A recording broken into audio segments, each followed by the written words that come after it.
पाकिस्तान ने चीन से 1.4 अरब डॉलर की दरख्वास्त कर दी।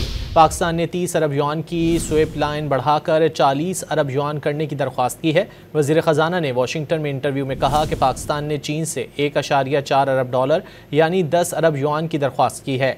उम्मीद है पाकिस्तान इस साल के आखिर तक पांडा बॉन्ड जारी कर देगा।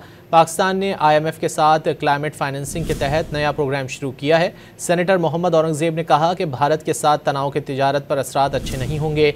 दोनों ममालिक के दरमियान तिजारती रवाबित पहले ही कम हो चुके हैं। पाकिस्तान ने चीन से 1.4 अरब डॉलर की दरख्वास्त कर दी। पाकिस्तान ने 30 अरब युआन की स्वेप लाइन बढ़ाकर 40 अरब युआन करने की दरख्वास्त की है। वज़ीर ख़जाना ने वाशिंगटन में इंटरव्यू में कहा कि पाकिस्तान ने चीन से 1.4 अरब डॉलर यानी 10 अरब युआन की दरख्वास्त की है। उम्मीद है पाकिस्तान इस साल के आखिर तक पांडा बॉन्ड जारी कर देगा। पाकिस्तान ने IMF के साथ क्लाइमेट फाइनेंसिंग के तहत नया प्रोग्राम शुरू किया है। सेनेटर मोहम्मद औरंगज़ेब ने कहा कि भारत के साथ तनाव के तिजारत पर असरात अच्छे नहीं होंगे। दोनों ममालिक के दरमियान तिजारती रवाबित पहले ही कम हो चुके हैं।